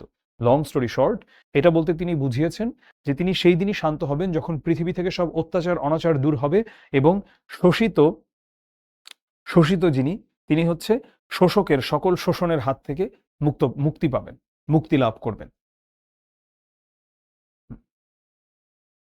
উদ্দীপক ও বিদ্রোহী কবিতার ভাবগত মিল তুলে ধরো। আমি বলেছি যে ঘুরে ফিরে এই ধরনের মিলই আমাদের আসবে এইচএসসি এক্সামে।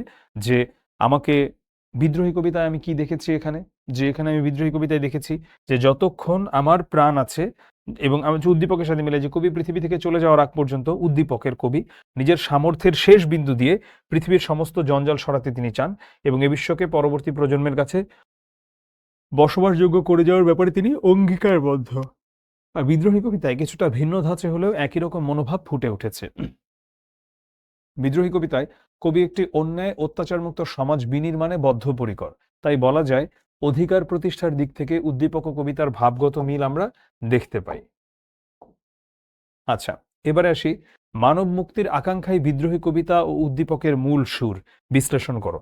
আমরা উদ্দীপকে দেখতে পাচ্ছি যে যেভাবে তিনি চাচ্ছেন যে তার জীবনের শেষ বিন্দুটা দিয়ে হলেও তিনি পৃথিবীর সকল বাজে এবং নেতিবাচক বিষয়কে দূর করবে, সব জঞ্জালকে সরাবে, কারণ সে চায় পরবর্তী প্রজন্মের জন্য, অর্থাৎ নবজাতক কি, নতুন জন্মগ্রহণ করা শিশু, তার কাছে সে একটা নতুন পৃথিবী দিতে চায়, একটা সুন্দর পৃথিবী তাকে দিতে চায় উপহার হিসেবে। এবং এই উপহারটা দেবার জন্য তার যা যা করা দরকার সে তার রক্তের শেষ বিন্দু পর্যন্ত করে যাবে। একই দৃশ্য কিন্তু আমরা আমাদের বিদ্রোহী কবিতাতেও দেখতে পাই। সেখানে আমরা দেখতে পাই যে অবস্থা যেমনই হোক, ঘটনা যেমনই হোক, আমরা অন্যায়ের বিরুদ্ধে লড়ে যাব। এ লড়াই চলবেই, এ লড়াই হতে থাকবেই। এটাই।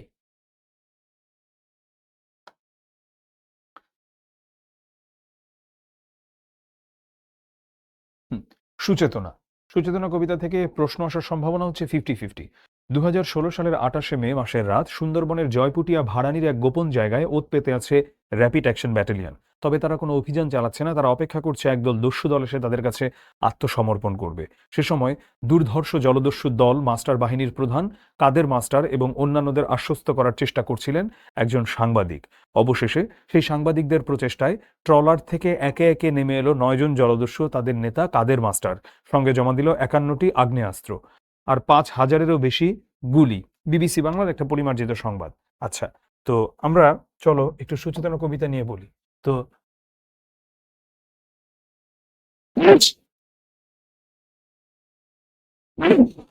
সুচেতনা কবিতায় আজকের রূঢ় রৌদ্রে অনেক কি ঘুরে বেড়ায়, অনেক প্রাণ ঘুরে বেড়ায়, সে অনেক শতাব্দীর মনীষীর কাজ, চরণটি বুঝিয়ে লেখো।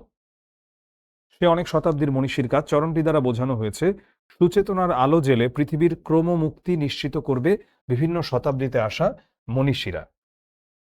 বিভিন্ন শতাব্দীতে পৃথিবীতে মনীষী তথা জ্ঞানীদের আগমন ঘটেছে, যারা মানুষের সংকটে মুক্তির পথ দেখিয়েছেন। অন্ধকার থেকে আলোর পথে নিয়ে আসতে তাদের ভূমিকা ছিল অনস্বীকার্য। তো সুচেতনা কবিতার আশাবাদী কবি মনে করেন, পূর্বের ধারাবাহিকতায় ভবিষ্যতেও এসব মনীষীরা শুভ চেতনার আলো জ্বালিয়ে মানুষের মুক্তির কাজ করবেন। আচ্ছা, দুর্ধর্ষ জলদস্যুদের সঙ্গে সুচেতনা কবিতার কোন দিকটা? সেটা হলো গিয়ে হানাহানি ও রক্তপাত বন্ধ করার কথা সুচেতনা কবিতাতে আমরা দেখতে পাই, এবং এখানে এই দিকটি আলোকপাত করা হয়েছে। সো সুচেতনা কবিতা নিয়ে সাধারণত যেই ধরনের উদ্দীপক আসে সেটা হচ্ছে একটা বলতে পারো হার্মলেস, শান্তির ডাক, হানাহানি হবে না, রক্তপাত হবে না, রক্তারক্তি বন্ধ, এই ধরনের জিনিসপত্র নিয়েই সাধারণত সাধারণত এসে থাকে। রক্তপাত ও হানাহানি পৃথিবীর শেষ সত্য নয়। সুচেতনা কবিতার কবির বিশ্বাস ও উদ্দীপকের দুর্ধর্ষ জলদস্যুদের স্বাভাবিক জীবনে ফিরে আসার আলোকে মন্তব্যটির সার্থকতা খুঁজে পাওয়া যায়।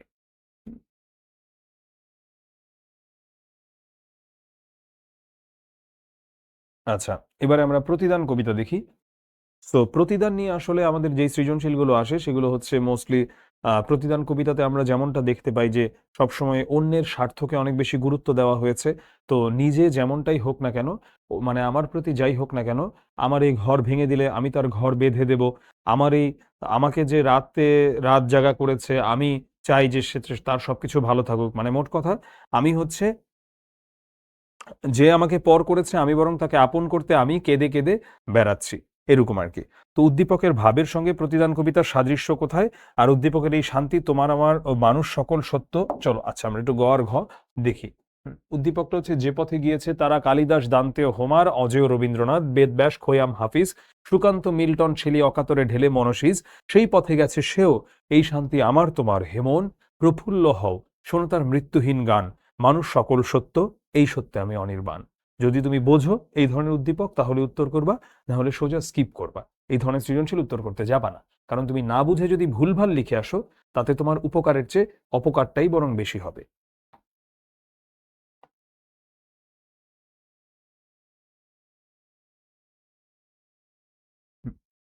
আচ্ছা,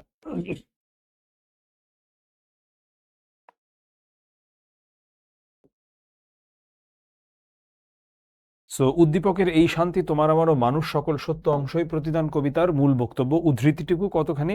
আচ্ছা, আমরা এটা আচ্ছা আচ্ছা, আগে আমরা এটা না, আমরা গ নিয়ে একটু কথা বলবো, তাহলে আমরা বুঝে যাব। যেমন গতে কি ছিল? উদ্দীপকের ভাবের সঙ্গে প্রতিদান কবিতার সাদৃশ্য দেখাও। উদ্দীপকের ভাবের সঙ্গে প্রতিদান কবিতার সাদৃশ্য মানবতাবাদী চেতনায়।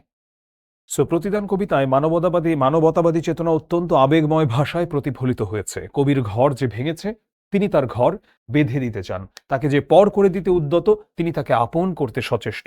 এমনিভাবে কবির প্রতি সকল অসদাচারীর প্রতি ভালোবাসাপূর্ণ হৃদয় নিয়ে এগিয়ে এসে মানবতা বোধের মূর্ত প্রতীকরূপে তিনি নিজেকে উপস্থাপন করেছেন। তো উদ্দীপকে মানবতার গান গেয়ে যাওয়া বিশ্বখ্যাত মনীষীদের উদাহরণ টেনে আনা হয়েছে, যেমন কালিদাস, দান্তে, হোমার, রবীন্দ্রনাথ, বেদব্যাস, খোয়াম, হাফিজ, সুকান্ত, মিল্টন, শেলি। তাদের আন্তরিকতার সঙ্গে মানবতার বাণী বিলিয়ে গিয়েছেন তারা। তো পৃথিবীতে শান্তির সুবাতাস ছড়িয়ে দেওয়াই ছিল তাদের আরাধনা। একইভাবে প্রতিদান কবিতা পাঠেও আমরা উদ্দীপকে উল্লিখিত মানবতাবাদী মনীষীদের মহামানসের পরিচয় পাই। শত্রুকে শত্রুতার বিনিময়ে ক্ষমা ও প্রীতির বন্ধনে আবদ্ধ করতে চাওয়ায় সেই মনোভাব স্পষ্ট। বেশিরভাগ স্টুডেন্টই এই ধরনের উদ্দীপক দেখে খুবই কঠিন মনে করে এবং বোঝে না, কারণ সে জানেই না হয়তোবা কে দান্তে, কে হোমার, কে বাকি ক্যারেক্টার গুলো। সো এই ধরনের সৃজনশীল দেখলে জাস্ট স্কিপ করবা, শেষ, এখানে আর কোনো দ্বিতীয় কথা নাই।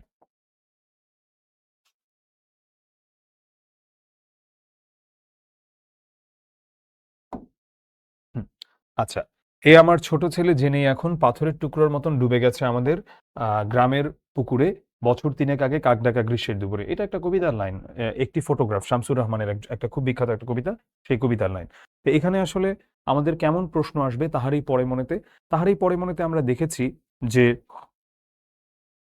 সৈয়দ নেহাল হোসেন, অর্থাৎ কবির আমাদের সুফিয়া কামালের যিনি হচ্ছেন হাজবেন্ড, তিনি মৃত্যুবরণ করেছেন। এবং তিনি মৃত্যুবরণ করার পরে তারপরে তার মধ্যে একটা অন্যরকম উদাসীনতা চলে এসেছেন। তো সেই উদাসীনতা থেকেই হচ্ছে তিনি এই কথাগুলো বলছেন। তো এই যে তিনি কথাগুলো বলছেন একটা উদাসীনতা থেকে, এইটাকে ঘিরেই দেখা যায় কোনো না কোনো প্রশ্ন আসবে এটার সাথে মিলিয়ে। কিভাবে প্রশ্নটা আসবে? ধরো প্রশ্নটা আসলো যে পুষ্পারতি কি, বা যেটাই আসুক না কেন, মানে প্রশ্নটা এমন আসতে হবে যে এই প্রশ্নটাতে আমরা যাতে দেখতে পাই, এখানে ধরো আহ, প্রশ্নটার মধ্যে আমরা যাতে দেখতে পাই এমন যে আমরা কেউ একজন হারিয়েছে, উদ্দীপকে আমরা এটাই দেখতে পাবো, কার কোনো নিকটাত্মীয় হতে পারে, তার ছেলে মেয়ে স্ত্রী বা বাবা মা, এবং সেটা নিয়ে সে উদাস, এবং এমন কিছু একটাকে ঘিরেই প্রশ্নটা আসবে। চলো দেখি, উদ্দীপকের ঋতুটি তাহারই পরে মনে কবিতার যে ঋতুকে স্মরণ করিয়ে দেয় তা ব্যাখ্যা করো। আচ্ছা, উদ্দীপকের কোনটা? গ্রীষ্মের দুপুর। আচ্ছা, আর এদিকে উদ্দীপক ও তাহারই পরে মনে কবিতায় ব্যক্তি জীবনের ঘটনার ছায়াপাত থাকলেও অনুষঙ্গ আলাদা। অবশ্যই অনুষঙ্গ আলাদা, কারণ ওটা হচ্ছে তার সন্তান মারা গেছে, এটা নিয়ে কথা বলছে। আর এখানে হচ্ছে কবির হাজবেন্ড মারা গেছে, সৈয়দ নেহাল হোসেন। হ্যাঁ,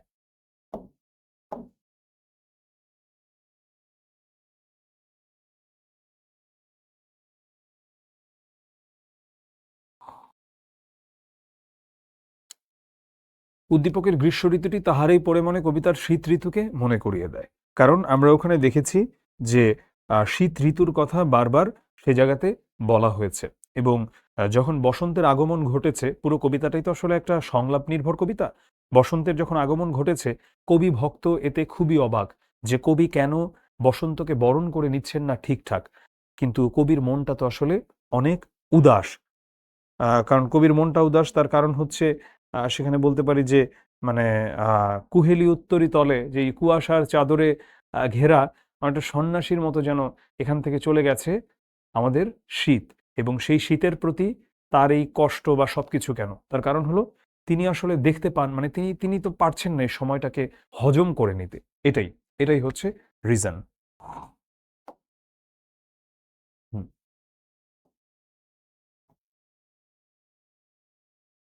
হ্যাঁ, 18 বছর বয়স।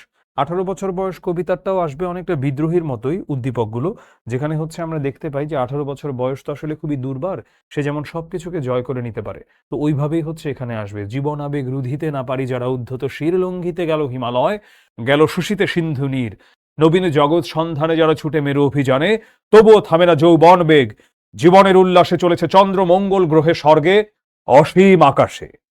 উদ্দীপকে 18 বছর বয়স কবিতার কোন দিকটি ফুটে উঠেছে ব্যাখ্যা করো। একটা জিনিস পড়াই পুরোটাই বুঝে যাবা, এবং সব সৃজনশীল এই ধরনেরই আসবে 18 বছর নিয়ে, যেই বোর্ডেই দাও না কেন।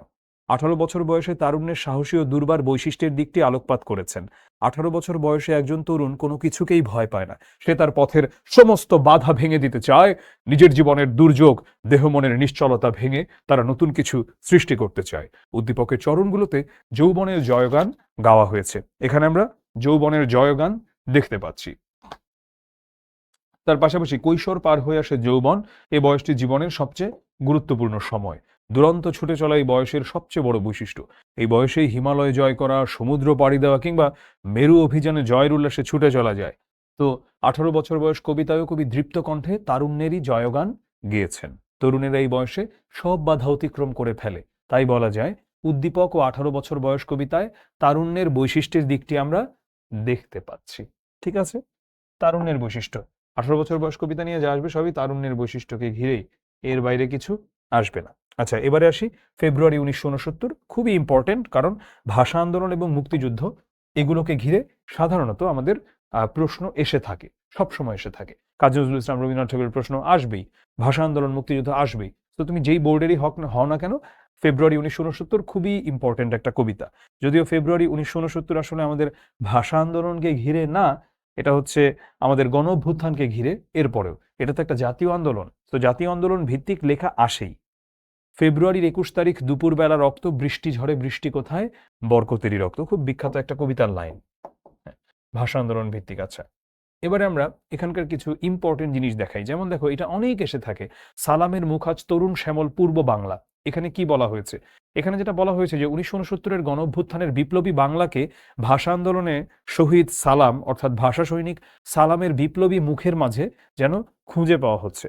1952 সালের 21শে ফেব্রুয়ারি মাতৃভাষা বাংলার উপর পাকিস্তান সরকারের অন্যায় আগ্রাসনের বিরুদ্ধে এদেশের ছাত্র জনতা আন্দোলন শুরু করে এবং বুকের তাজা রক্ত ঢেলে দিয়ে বাংলা ভাষার মর্যাদা রক্ষা করে। আচ্ছা, এই বিষয়টি বোঝাতে গিয়েই আলোচ্য চরণটিতে কবি শহীদ সালামের প্রসঙ্গটা টেনে এনেছেন, কারণ এই যে 69-এর গণ অভ্যুত্থান তা কখনোই সম্ভব হতো না যদি পেছনে একটা 52 না থাকতো, এবং 52-তে যারা বুকের রক্ত দিয়েছেন এবং নিজের তাজা প্রাণের বিনিময়ে মাতৃভাষা প্রতিষ্ঠা করেছেন, একইভাবে আমরা 1969-এর গণ অভ্যুত্থানেও দেখতে পাই তেমন একটা গণ আন্দোলন। সো আমরা এই পুরো লেখাটা জুড়ে, এই আমি যদি বলি যে ফেব্রুয়ারি 1969, 52-র সঙ্গে 69-এর যে একটা সম্পর্ক স্থাপন, একটা মিল দেখানো, এটাই আমরা ঘুরে ফিরে দেখতে পাই। আচ্ছা, এরপরে আমরা যাচ্ছি যে ফেব্রুয়ারি 1969 কবিতার কোন প্রসঙ্গটি এখানে প্রকাশ পেয়েছে উদ্দীপকে। এখানে 21-এর চেতনার দিকটি প্রকাশ পেয়েছে। তো 1952 সালের 21শে ফেব্রুয়ারির রক্তঝরা দিনগুলোর কথা তুলে ধরেছেন ভাষা শহীদ সালাম বরকতের প্রসঙ্গ অবতারণার মাধ্যমে। 21-এর চেতনা ধারণ করে এদেশের সংগ্রামী মানুষ স্বৈর শাসনের বিরুদ্ধে আত্মাহুতি দিয়েছে বারবার। মূলত কবি বোঝাতে চেয়েছেন 1969-এ যে গণ আন্দোলনের সূচনা হয়েছিল সেটা সূত্রপাত হয়েছিল 52-র 21শে ফেব্রুয়ারিতে ভাষা শহীদদের আত্মত্যাগের মধ্য দিয়ে। তো ঘুরে ফিরে আসলে এই কথাগুলোই এখানে আসবে। একই কথা, তা হলো গিয়ে যে ভাষা আন্দোলন যদি আমাদের এভাবে না হতো এবং সেই ভাষা শহীদরা যদি তখন অকাতরে নিজের প্রাণ বিলিয়ে দিতে না পারতেন, তাহলে আসলে আমাদের বাকিটাও কিছুই হতো না। চলো এবার আমরা চলে যাচ্ছি সহপাঠে সিরাজউদ্দৌলাতে। সো সিরাজউদ্দৌলা নিয়ে প্রশ্ন পড়ালে আসলে অনেক রকম প্রশ্নই আসতে পারে, কিন্তু ঘুরে ফিরে প্রাসাদ ষড়যন্ত্র নিয়েই তার প্রশ্নগুলো সবচেয়ে বেশি এসে থাকে, বিশ্বাসঘাতকতা নিয়ে তার সবচেয়ে বেশি প্রশ্ন এসে থাকে, এবং উদ্দীপক তুমি যা পাবা দেখবা কোনো না কোনো একটা ক্যারেক্টার থাকবে যে হচ্ছে ওই সিরাজের যারা প্রাসাদ ষড়যন্ত্রে লিপ্ত ছিল, কিংবা মির্জাফরের মতো বা ঘসেরি বেগমের মতো, মানে ওভারঅল এদের মতো এই নেগেটিভ ক্যারেক্টারগুলো যে এদের মতো কেউ একজন থাকবে উদ্দীপকে, যে নেগেটিভ কথাবার্তার মধ্য দিয়ে নিজেকে প্রকাশ করবে। পরবর্তীতে আমরা তাকে দেখতে পাবো যে কিভাবে সিরাজউদ্দৌলা কাহিনীর সঙ্গে তাকে মেলানো যায়। আচ্ছা চলো এই উদ্দীপকটা দেখি তো কিভাবে দিয়েছে। ব্রিটিশ ভারতের মহীশূর রাজ্যের শাসনকর্তা ছিলেন টিপু সুলতান। তিনি তার শৌর্য বীর্যের কারণে শের ই মহীশূর নামে পরিচিত ছিলেন। তার মতে ভেড়া বা শেয়ালের মতো 200 বছর বাঁচার চেয়ে বাঘের মতো দুদিন বেঁচে থাকাও ভালো। এই মহান শাসক নিজের দেশের স্বাধীনতার জন্য ইংরেজদের বিরুদ্ধে যুদ্ধ করে নিহত হন, শব্দটা আসলে ভালো যায় না, এটা হবে শহীদ হন 1799 সালে। কিন্তু তার এই পরাজয়ের মূল কারণ ছিল তারই সেনাপতি মীর সাদিক। মীর সাদিক লোভে পড়ে ব্রিটিশদের সঙ্গে হাত মিলিয়েছিল। দেখেছো, আমি বলতে না বলতে চলে আসলো এরকম একটা উদ্দীপক, এবং এটাতে এসেছে বরিশাল বোর্ডে আসা প্রশ্ন 2024 সালে। দেখো এখানে কার কথা বলছে, এখানে মীর সাদিক। এই মীর সাদিক ব্রিটিশদের সঙ্গে হাত মিলিয়েছে। এই মীর সাদিকের সঙ্গে তুমি মিলাইতে পারবা কাকে? এখানে মিলাইতে পারবা মির্জাফরকে। এনিওয়ে আমরা চলে যাচ্ছি। জগৎ শেঠ কার উপাধি? জগৎ শেঠ হচ্ছে ফাতেহ চাঁদের উপাধি। আচ্ছা, আমরা একটু দেখি যে টিপু সুলতানের সাথে সিরাজউদ্দৌলা নাটকের সাদৃশ্যটা কোথায়। টিপু সুলতানের সাথে সিরাজউদ্দৌলা নাটকের সাদৃশ্য হচ্ছে বিশ্বাসঘাতকতার কারণে প্রাণ হারানো এবং সাহসিকতার দিক থেকে। টিপু সুলতান যেমন সাহসী ছিলেন, সিরাজউদ্দৌলাও সাহসী ছিলেন। আর প্রাণ হারানোর যে বিষয়টা, হ্যাঁ সিরাজউদ্দৌলা তো দিন শেষে সেই বিশ্বাসঘাতকদের কারণেই তো তার প্রাণ হারাতে হয়। টিপু সুলতানেরও তো একই কারণ হয়েছে। আরও একটা মিল একটু দূরবর্তী দেখানো যায় যে আমাদের এখানে যেই মানে নিজের মাটির জন্য বা নিজের জাতির জন্য যে লড়াই তারা করেছেন, এর দুইজনই করেছেন আর কি। আচ্ছা, তো সিরাজউদ্দৌলা নাটকের সিরাজউদ্দৌলা একজন দেশপ্রেমিক সাহসী যোদ্ধা ও শাসক। তিনি ইংরেজদের বিরুদ্ধে সরাসরি যুদ্ধ ঘোষণা করেন, কিন্তু প্রাসাদ ষড়যন্ত্রের কারণে যুদ্ধে তাকে পরাজয় বরণ করতে হয়। নবাব সিরাজউদ্দৌলা একই সাথে একজন প্রজাহিতৈষী, প্রজাহিতৈষী মানে প্রজাদের জন্য খুব ভালো ভালো ভালো ছিলেন তিনি, শাসক ছিলেন। পরাজয় বরণ না করে দেশকে ইংরেজদের কবল থেকে রক্ষার জন্য তিনি জনগণকে একত্র করতে চেয়েছিলেন। উদ্দীপকের টিপু সুলতান ব্রিটিশ ভারতের মহীশূর রাজ্যের শাসনকর্তা ছিলেন। তিনি শের ই মহীশূর, চলে গেলাম থার্ড প্যারাতে, নামে পরিচিত ছিলেন। তার দর্শন ছিল কি, মানে তার দর্শন বলতে বোঝায় তার ফিলসফি। তিনি কিভাবে বিশ্বাস করতেন যে ভীরুতার সাথে 100 বছর বাঁচার চেয়ে সাহসের সাথে 2 দিন বাঁচা ভালো। এই মহান শাসক ইংরেজদের বিরুদ্ধে লড়াই করেন, কিন্তু মীর সাদিক বিশ্বাসঘাতকতা করেন। একই রকম ভাবে আমরা কোথায় দেখতে পাই? আমরা এখানে দেখতে পাই যে সিরাজউদ্দৌলার সাথে তো বিশ্বাসঘাতকতা শুধু মির্জাফর করেন নাই, তার প্রাসাদ ষড়যন্ত্রে লিপ্ত যারা ছিল, তার নিকটাত্মীয় থেকে শুরু করে যারা তার অমাত্য, তাদের অনেকের বিশ্বাসঘাতকতার বলি হয়েছেন। আমাদের মাটি হারিয়েছি আমরা, শাসন হারিয়েছি আমরা, সবকিছু হারিয়েছি, এবং সিরাজউদ্দৌলা নিজেও হচ্ছে নির্মমভাবে তাকেও হত্যা করা হয়। তো এই যে মীর সাদিক যেন বিশ্বাসঘাতক মির্জাফরেরই প্রতিচ্ছবি। আচ্ছা, তো তখন তুমি হচ্ছে মির্জাফর নিয়ে কিন্তু কিছু তথ্য আমাদের জানতে হয়। যেমন মির্জাফর পারস্য থেকে নিঃস্ব অবস্থায় ভারতবর্ষে আসে, এবং সে খুবই উচ্চ বংশীয় হওয়ায় নবাব আলীবর্দী খাঁ মানে সিরাজউদ্দৌলার নানা তাকে অত্যন্ত স্নেহ করতেন এবং পরবর্তীতে সেনাপতির পদে অধিষ্ঠিত করেন। কিন্তু মির্জাফর আলীবর্দীর মৃত্যুর পর সিরাজউদ্দৌলা নবাব হলে ক্ষমতা লিপ্সা হয়ে মানে নানা রকম চক্রান্ত করে। এতে পলাশীর যুদ্ধে নবাবের শুধু পরাজয় হয় তাই নয়, পরবর্তীতে নবাবের নৃশংসভাবে তাকে মৃত্যুবরণ করতে হয়। তো উদ্দীপকে আমরা দেখতে পাই টিপু সুলতান ছিলেন একজন সাহসী শাসক ও যোদ্ধা।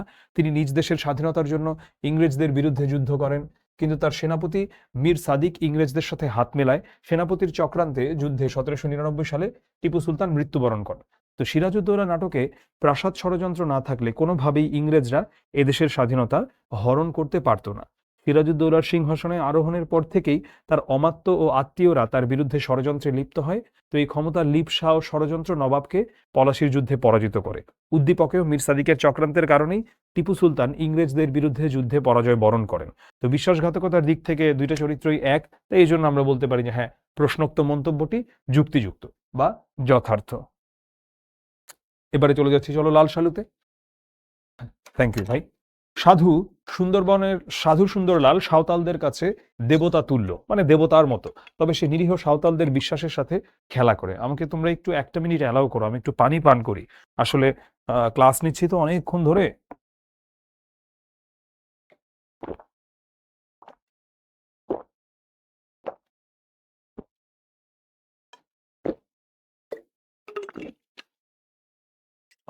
করম দেবতা ও সিং বঙ্গার ভয় দেখায়। দেবতার কোপে মড়ক লেগে সবাই মরে যাবে এমন কথায় ভয় পেয়ে সবাই তার কাছেই সাহায্য চায়।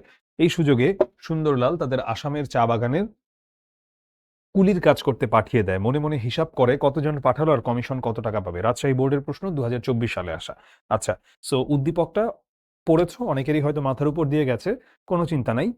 লাল সালু সম্পর্কিত উদ্দীপক, লাল সালু থেকে তো একটা অ্যান্সার তোমার করতেই হবে। লাল সালু থেকে উদ্দীপক একই রকমের।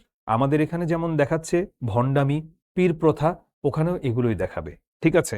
এবং এমন একটা কিছু দেখাবে যেখানে মানুষ ধর্মকে ব্যবহার করে বা নানাভাবে নিজের সম্মোহনী শক্তিকে ব্যবহার করে কিভাবে অন্যকে ঠকায়, কিভাবে অন্যকে নিজের বশীভূত করে রাখে এবং নিজের ফায়দা লুটে, এটা নিয়েই কথা হবে। মজিদকে দেখে হ্যাঁ, আচ্ছা, মজিদকে দেখে প্রথমে জমিলার কি মনে হয়? প্রথমে জমিলার দুলার বাপ মনে হয়েছিল, মানে হচ্ছে যাকে বিয়ে করতে যাচ্ছে সেই পাত্রের বাবা, কিন্তু দিন শেষে পাত্রের বাবা নয়, উনি ছিল পাত্র। আচ্ছা, হ্যাঁ। শস্যের চেয়ে টুপি বেশি, ধর্মের আগাছা বেশি, এটা কি মানে কি বুঝিয়েছে? সেটা হচ্ছে যে প্রচন্ড অভাবের মধ্যে থেকেও সাধারণ মানুষ তা থেকে উত্তরণের চেষ্টার চেয়ে ধর্মচর্চার প্রতি অধিক আগ্রহ, এই দিকটি বোঝানো হয়েছে। আচ্ছা, সো এখানে আসলে মূলত যেটা যে ধর্মীয় নানা কুসংস্কারে কিভাবে যে আচ্ছন্ন মানুষজন সেখানে ছিল এবং মানুষ তার মূল বিষয় বাদ দিয়ে অনেকাংশেই কিভাবে আসলে বরং মানে ধর্মের মূল বিষয়কে বাদ দিয়েও ধর্মকে অনেকটা বিকৃতভাবে গ্রহণ করে সেটাকে একটা কুসংস্কারাচ্ছন্ন বিষয় নিজের জীবনে এনেছে, এটা নিয়েই এখানে কথাটা। আচ্ছা, উদ্দীপকের লাল সালু উপন্যাসের কোন প্রসঙ্গে সাদৃশ্য পাওয়া যায় আমরা দেখি। তো সাদৃশ্য পড়ে না খুবই সহজ, কারণ মজিদের যে কার্যক্রমগুলো আমরা দেখি ওটা আমরা যে উদ্দীপকের যে সুন্দরলাল, এই সুন্দরলালের সাথে একই রকম ভাবে আমরা দেখি আর কি। ভণ্ড, ঠগ, স্বার্থান্বেষী, এগুলোই আমরা দেখতে পাই। আচ্ছা, তো মজিদ যেমন ধর্মাশ্রয়ের মাধ্যমে নিজের স্বার্থ রক্ষায় সরল বিশ্বাসী মানুষের সাথে প্রতারণা করে, সে মানুষের ধর্মীয় বিশ্বাস পুঁজি করে নিজের অর্থনৈতিক উচ্চাভিলাষ চরিতার্থ করে। গ্রামবাসীকে মাজারের ভয় দেখিয়ে নিজে মোহাম্মদনগর গ্রামে শক্ত ভিত তৈরি করে। তো উদ্দীপকের সুন্দরলাল সাধু সভার আড়ালে ভণ্ডামি ও স্বার্থোদ্ধারে তৎপর থাকে। সে নিরীহ মানুষদের তার উদ্দেশ্য সাধনের হাতিয়ারে পরিণত করে। কৌশলে সাঁওতালদের বসে আনতে, বসে না, এটা বসে হবে, বসে আনতে সে করম দেবতা ও সিং বঙ্গার ভয় দেখায়। এর মাধ্যমে অমানবিকভাবে সরল বিশ্বাসী মানুষদের সে প্রতারিত করে। সুন্দরলালের এমন কর্মকাণ্ড লাল সালু উপন্যাসের মজিদের কথাই যেন স্মরণ করিয়ে দেয়। মজিদ অশিক্ষিত গ্রামবাসীর ধর্মীয় অন্ধবিশ্বাস আশ্রয় করে হয়ে ওঠে প্রভাব প্রতিপত্তিশালী। আর এক্ষেত্রে উদ্দীপকের সাথে লাল সালু উপন্যাসের সাদৃশ্য আমরা দেখতে পাই। ঠিক আছে, সো উদ্দীপক ও লাল সালু উপন্যাসের সমাজ বাস্তবতা অভিন্ন। অভিন্ন মানে একই। মন্তব্যটা কি ঠিক? তুমি প্রথমে লিখলাম মন্তব্যটা যথার্থ। তারপরে আমরা কি দুই জায়গাতে একই জিনিস দেখতে পাচ্ছি, যে কুসংস্কারে আচ্ছন্ন গ্রামবাসীকে কিভাবে অন্ধবিশ্বাসের কারণে ঠকিয়ে যাচ্ছে দুইজন। তো সেটা আমাদের যেই মানে সুন্দরলাল করছে সেটা সাঁওতাল জনগোষ্ঠীর সঙ্গে সুন্দরলাল সাধু, আর আমাদের মজিদ সাহেব ভণ্ডামি করছে গ্রামবাসীর সঙ্গে। সো দুটোর সমাজ বাস্তবতা একই রকম। তো প্রথমে উদ্দীপকের কথা বললা, পরে মনে করো তুমি যখন মসজিদের কথা বললা, তখন তুমি একই রকম দেখতে পাবা যে গ্রামে ঢুকে অচেনা অজানা এক কবরকে হঠাৎ করে মসজিদ বলে ফেললো এটা হচ্ছে মোদাস্সের পীরের মাজার, এবং সে হচ্ছে কবরটাকে অযত্নে ফেলে রাখায় গ্রামবাসীকে বকাঝকা করে। তো নিরীহ মূর্খ গ্রামবাসী ধর্মবিশ্বাসী লোকগুলো এসবের কোনো প্রতি উত্তর খুঁজে পায় না, ফলে মাজারের খাদেম বেশে, খাদেম মানে হচ্ছে সে ওখানে পরিচর্যা করে বা ওটার বলতে পারো অ্যাসিস্ট্যান্ট টাইপের, তো গ্রামের ক্ষমতাধর ব্যক্তি হয়ে ওঠে এভাবে সে। এবং মূলত পরিণতির দিক দিয়ে উদ্দীপকের সাঁওতাল পরগনার মানুষগুলো যেন লাল সালু উপন্যাসের ওই মহব্বতনগর গ্রামবাসীরই প্রতিনিধিত্ব করে। কারণ আমরা ওইদিকে যেমন দেখতে পাচ্ছি আমাদের সুন্দরলাল সাধু সাঁওতাল পরগনার মানুষদেরকে যেভাবে বোকা বানিয়ে রেখেছে নিজের স্বার্থ হাসিল করার জন্য, আসামের চা বাগানে সে কর্মী পাঠায় এবং ওখান থেকে হিসাব করে কয় টাকা কমিশন পায়। আমাদের একই কাজ করেছে মহব্বতনগর গ্রামে আমাদের এই ভণ্ড মজিদ, ওই মোদাস্সের পীরের মাজারের নামে ওইটার খাদেমগিরির নাম দিয়ে সে হচ্ছে দিন শেষে মানুষকে ঠকিয়েছে নিজের ক্ষমতা, নিজের অর্থ এবং নিজের মতো জীবনযাপনের জন্য। সে আসলে যত রকম ভণ্ডামি করা যায় ধর্মের নামে সে করেছে।